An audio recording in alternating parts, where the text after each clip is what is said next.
Hello everyone, you're watching PC Helper and welcome to another video in the Python 3.9 tutorial series. If by the end of this video you feel like you have learned something today, then please leave a like and also don't forget to subscribe to PC Helper for regular content.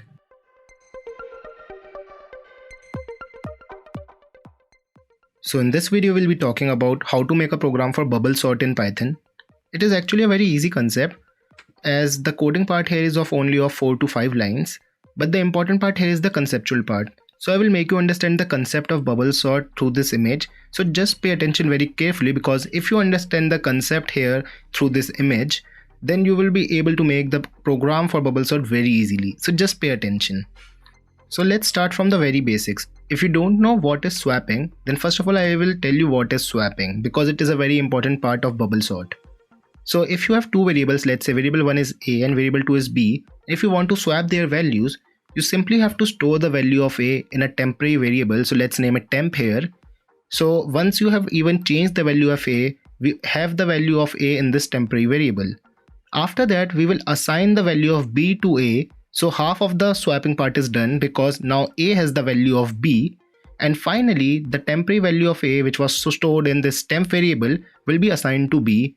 And now swapping is done. So this is how we do swapping. So first of all, value of a will be assigned to a temporary variable, then value of b will be assigned to a, and finally value of temporary variable will be assigned to b, and swapping will be done. Now that we know what is swapping, let's take a look at the example of bubble sort here. So have a look at this list 65318724. This is an unsorted list starting from 0th index and ending at 7th index.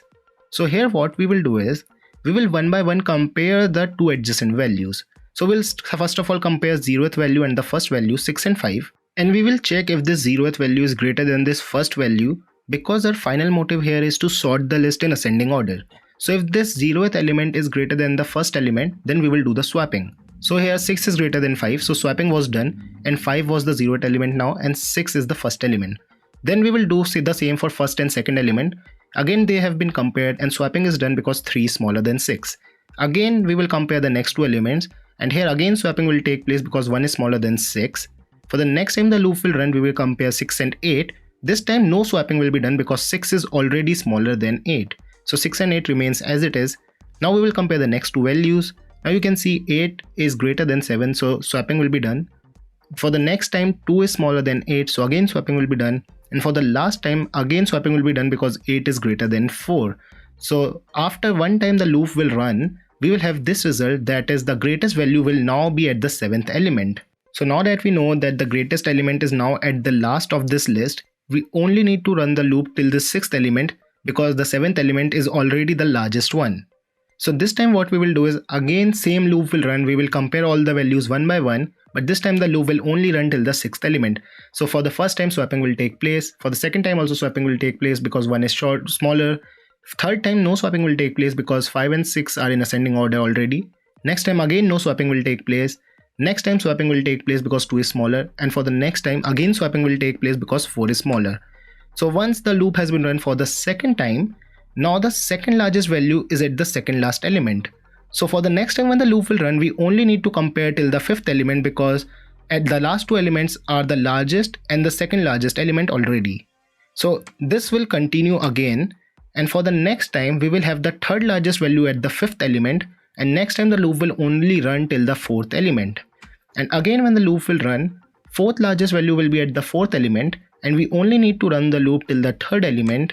And again now the 5th largest value will be at the 3rd element, and we only need to run the loop till the 2nd element. And after that, one time when the loop will run, we have the sorted list, that is 1 2 3 4 5 6 7 8. And now if you have understood the concept of bubble sort, now we have to apply this in a Python program. And to do so we simply have to make two for loops. So what the first for loop will do is, it will start at the end of this list. So it will start at the 7th element and it will run till the first element. So for the first time that loop will run, it will compare till the 7th element. For the second time the loop will run, its range will be till the 6th element. For the third time it will run, it will compare till the 5th element. For the next time it will run, it will only compare till the 4th element, and so on. And the inner loop inside this for loop will compare all these values. So it will start at the 0th element and compare the nth value with the n plus 1 value, and this loop will run till the limit of the first loop. So for the first time, the limit of the first loop will be till the 7th element. So it will compare all the elements till the 7th element. Next time when the loop will run, it will compare all the elements till the 6th element. And next time when the loop will run, it will all compare all the values till the 5th element, and so on. So we need only 2 for loops. So now let's go to our PyCharm and make a program for bubble sort very quickly. So now I'm opening my PyCharm here, and here I've already made this list which we saw in the image, that is 65318724. And here once we have this list, we have to first of all make a function name. Let's name it sort. And what this sort function will do is it will take this list as an argument. And as we have already discussed, we will need 2 for loops. So the first for loop will be for I in range, and we have already discussed its range. So its range will start at the end of the list. So it will start from the last element of the list and will run till the first element of the list, that is the 0th element. So the last element of the list will be length of the list minus 1, because the length starts from 1 and indexing starts from 0. That's why we are subtracting 1. And it will run till the 0th element. And after every iteration we have to subtract 1, because for the first time the value will be 7, then we will subtract minus 1, for the second time the value will be 6, then 5, and so on. So the range of the first loop will start at the last element of the list and will run till the 0th element of this list. And now the question is, what will be the range of our second loop? So let's make another loop for j in range, and let's have a look at this image again. And as you can see, that this second loop will be responsible for comparing all these values one by one, and it will only run till the limit of the first loop. So if the limit of the first loop is 7, it will only compare till the 7th value. If the limit of the first loop is 6, it will only compare all the values till the 6th value. So here the range of the second loop will be till I, because I is the variable of first loop, and the range of the second loop will be only till I. And inside it we will do the swapping. It is very simple. So first of all, we will write a condition, if condition, that if the jth element, so jth element of the list is greater than the element at j plus 1 value, because this j will start from 0 and run till the value of I. So here, if the first element or the 0th element is greater than the first element, then we have to do the swapping.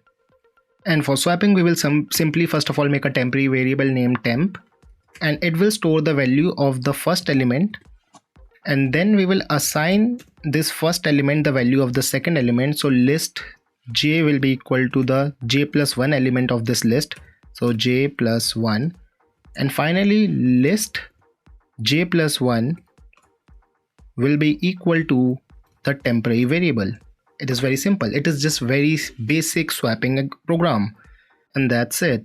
Now we simply have to call this sort function, and we will pass list as an argument, and after it we simply want to print this list.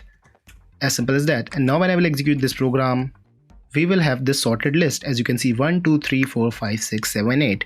So I will again revise what has been done here. So first of all, we had this list, unsorted list.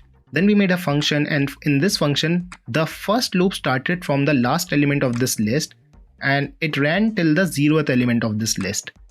And the second loop started from 0th element, but it ran till the range I. So it ran till the value of I. And inside it, we made a simple program for swapping. So if the 0th element or if the first element was greater than the second element, we simply did the swapping. As simple as that. And the swapping took place one by one again and again for all these loops, and then we simply printed our list. So even if I change the value in this list, we will again have a sorted list. So let's say 15, 13, 19, 108. So no matter what value I enter here, and now when I will execute this program, you can see I again have a sorted list: 2, 4, 6, 13, 15, 19, 108 and 557. So this is how bubble sort works. So the most important part here was the part where I explained how bubble sort works through that image. So if you have any doubt, you can watch that part again. And still, if you have any doubt, you can write in the comment section. I will try my best to help you out. And if you like this video, then please leave a like, and I'll see you guys in the next one.